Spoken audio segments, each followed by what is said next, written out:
मिर्ज़ा असदुल्ला खान गालिब ने एक शिकवा किया था। वो शिकवा तो अल्लामा इकबाल ने किया था, शिकवा जवाब शिकवा।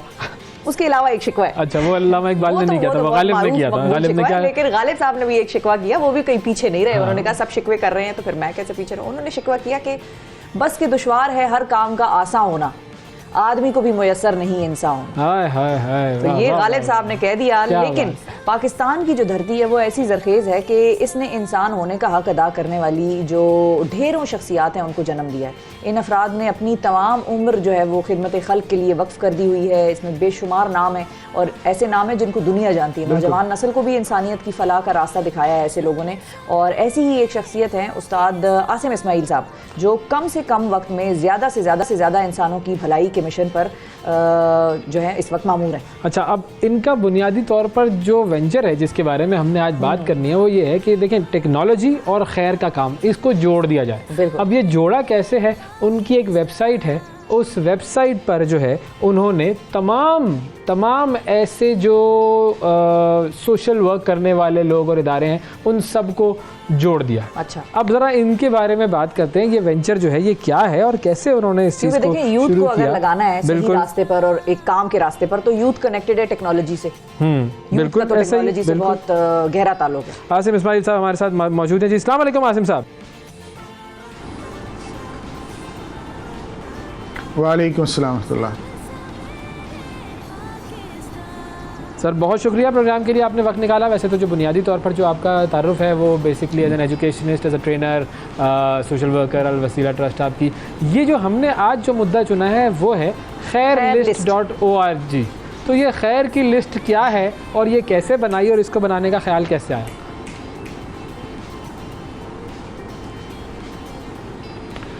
अच्छा, जज़ाकल्लाह खैर पहले अवैस भाई इनवाइट करने का। और मैं खैर लिस्ट बेसिकली ऐसे आया कि एक यूँ कह लें कि एक तरह का क्रिएटिव आइडिया था कि प्रॉब्लम ये होती थी कि बहुत सारे लोग, जैसे हमारे अल वसीला ट्रस्ट के 12 प्रोजेक्ट है ना, राइट। अब उसमें कहीं क्लिनिक्स हैं, कहीं पे रोज़गार है, मुख्तलिफ चीज़ें, लेकिन फिर भी लोगों के हर किस्म के मसाइल होते हैं और कोई एक ट्रस्ट सारे मसाइल हल नहीं कर सकती, राइट। तो ख्याल ये आया कि किस तरह से ऐसे किया जाए, क्योंकि अक्सर ये होता था कि कोई हमारे पास आया कि मेरे बच्चे को कैंसर है। अब हमारा इदारा तो कैंसर को डील नहीं कर रहा, लेकिन हमारी जान पहचान में चूँकि सर्कल बड़ा है तो ऐसे लोग थे जो आगा खान में बच्चों का कैंसर का फ्री इलाज करवा देते थे। अब ये बात मुझे पता है, चूँकि मैं फील्ड के अंदर हूँ, तो मैंने इन साहब को लिया और इनके बच्चे को उनसे रब्ता करवा दिया और उसका इलाज करवा दिया, राइट।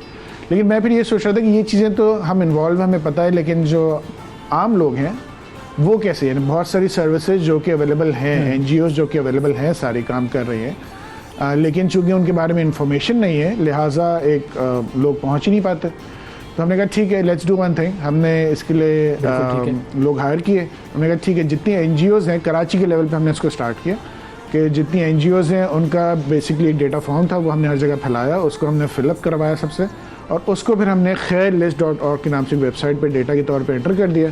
अब उसमें कैटेगरीज हैं, यानी अब आप लेट्स से आपके घर की मेड आती है और कहती है कि अच्छा, मेरे बच्चे की टांग टूट गई है, राइट, फ्रैक्चर हो गया।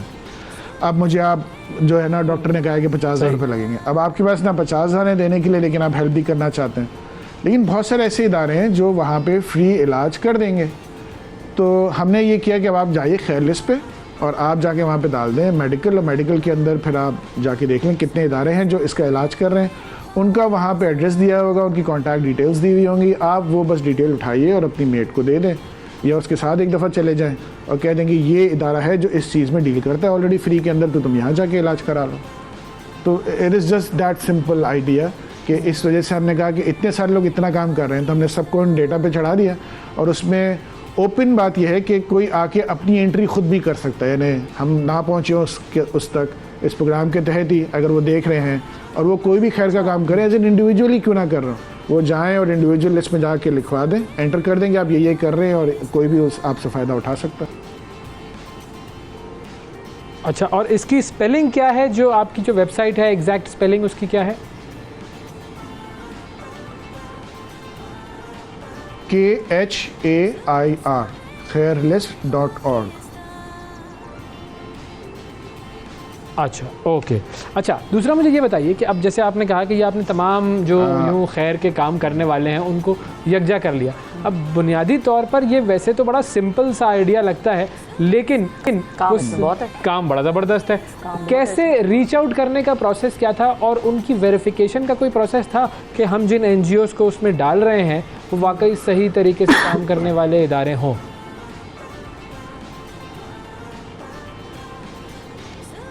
अच्छा, इसमें अवेश भाई, जैसे आपको पता है कि हमारा जो ट्रस्ट है उसके ऑलरेडी 12 इदारे हैं, तो हम पूरे कराची में फैले हुए हैं। तो जो हमारे ऑलरेडी इंचार्जेस हैं मुख्तलिफ एरियाज़ के, उनको पता होता है इलाके में कौन कौन से। एक तो हमने उनका डेटा जो है वो उनके थ्रू ले लिया, फिर हमने इसके लिए हायर कर लिया था किसी को, और फिर वो कंटिन्यूसली शहर भर में घूम रहा था इलाकों के अंदर, और जहाँ जहाँ पे जाता था खुद ही देखता था लोग कैसे हैं, इदारा कैसा है, और उसके मुताबिक उनका फॉर्म फिल कराता था। और जनरली हमारे सर्कल में हम किसी से मालूमात लेते हैं, हमें बहुत ईज़िली पता चल जाता है कि कौन कैसा काम कर रहा है, क्या कर रहा है। और अगर ये कहा जाए कि 100% वेरीफाइड, नो, ऐसा नहीं है, लेकिन एटलीस्ट आई वुड से कि 90% तो पता चल जाता है कि जेन्युइन लोग हैं, सही काम कर रहे हैं, कैसा काम कर रहे हैं। तो हम उनको वहाँ पे फिर लिस्ट में अप कर देते हैं, और वो लोगों के लिए कॉमन नॉलेज के तौर पे वो सामने आ जाता है। सही है, मतलब कि आपने सिर्फ बड़ी ऑर्गेनाइजेशंस को या बड़ी जो नामी गरामी पुरानी जो फलाई इदारे हैं उनको नहीं शामिल किया, आपने जो यंग और यूथ के चलाए हुए फलाई इदारे हैं उनको भी शामिल किया, ऐसा ही है? एनीवन कोई भी हो, और अभी भी कोई भी उसके अंदर जाके अपने डेटा की एंट्री कर सकता है। कोई ऐसा वेरिफिकेशन प्रोसेस नहीं है ख़ास। आप लोग अगर गलत चीज़ करेंगे तो लोग जब उनके पास आएंगे तो खुद ही उनसे दूर हो जाएंगे। तो इट्स एन ओपन डेटाबेस जिसमें आगे कोई भी अपनी एंट्री कर सकता है। जो हमने एंट्रीज की वो तो हैं, उसके अलावा कोई भी आके इसमें अपने ऑर्गेनाइजेशन को एंटर कर सकता है। तो आपको रिस्पांस किस तरह का मिला है अभी तक? मतलब आपको जाहिर है ये तो पता चलता होगा कितने क्लिक्स आए हैं आप लोगों की वेबसाइट पे, टोटल कितने इसमें रजिस्टर हो चुके हैं इदारे? अवेश भाई, लास्ट जो मैंने चेक किया था, which is not very recent, तो हमारे पास हंड्रेड्स में हैं इदारे जो इसके अंदर ऑलरेडी डेटाबेस में मौजूद है, अल्हम्दुलिल्लाह। मैं एग्जैक्ट फिगर अभी बिल्कुल मेरे जहन में नहीं कि मैं आपको बता सकूं, बट अब ये मेरे सामने ये वेबसाइट खुली हुई है, इसके अंदर आपने कैटेगरीज बना दी है, हर फील्ड के इदारे ऑलरेडी मौजूद हैं। कम्युनिटी वेलफेयर, अच्छा जी बिल्कुल, कम्युनिटी वेलफेयर की इसके अंदर एक आपने वो बनाया हुआ है सेक्शन, एजुकेशन का है, फूड का है, हेल्थ केयर है, मीडिया का भी है। मीडिया वाले की भी वेलफेयर कर रहे हैं कुछ? अच्छा मेरा मुझे ये बताएं कि जब आप जी, जैसे हमारा अपना भी एक चैनल है जिन टीवी के नाम लोगों के लिए कि वो जी अच्छा जी कंटिन्यू कीजिए।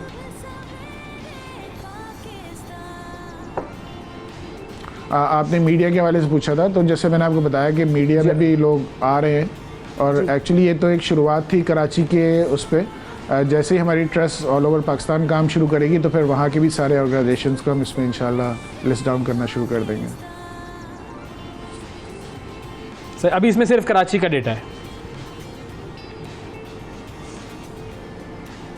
अभी इसमें सिर्फ कराची का डेटा है। ठीक है। अच्छा, और ये भी मुझे बताइएगा कि क्या इसके अंदर कोई ऐसा सिस्टम भी है कि एक तो मदद लेने के लिए या मदद देने के लिए जो लोग काम कर रहे हैं वो कर सकते हैं, क्या कोई वॉलंटियर्स वगैरह अगर रजिस्टर होना चाहें, मुख्तलिफ इदारों के साथ काम करना चाहें, या वो बहैसियत इदारा काम ना कर रहे हो लेकिन बहुत सारे दोस्त होते हैं ना जो यूनिवर्सिटी की सतह पर काम कर रहे होते हैं, कोई चीज़ हादसा या कुछ पेश आता है तो वो वहाँ फ़ौरन दौड़ के पहुँच जाते हैं? बिल्कुल, तो उस हवाले से भी इसमें कोई ऑप्शन है मौजूद?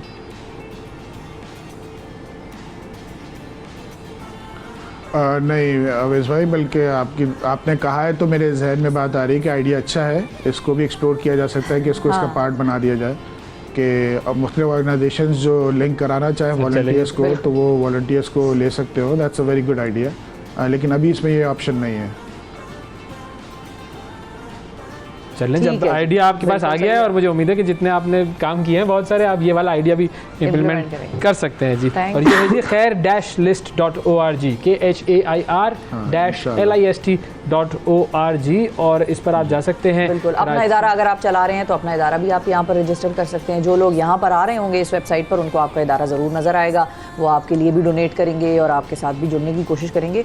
तो सिंपल आइडिया लेकिन इफेक्टिव आइडिया। बिल्कुल इफेक्टिव आइडिया। और वन, एक तो वो होता है ना वन विंडो, जी। तो ये वन विंडो है कि भाई बजाय इसके कि आप सोचें आपने अपनी ज़कात किधर देनी है या आपने सदकात कहाँ करने हैं, तो आपने ये खोला, आपको लग रहा है कि भाई इस दफ़ा मैं एजुकेशन के उसमें पैसे देना चाहता हूँ, तो मैं एजुकेशन में डोनेट कर दें। आपको लगता है हेल्थ की केयर जो है वो लोगों को ज़्यादा ज़रूरत है, तो आप हेल्थ में डोनेट कर दें। तो ज़बरदस्त आइडिया है आसिम साहब, बहुत शुक्रिया, आपने वक्त निकाला प्रोग्राम के लिए भी और ज़बरदस्त काम कर रहे हैं, करते अल्लाह आपके कामों में भी बरकत डाले।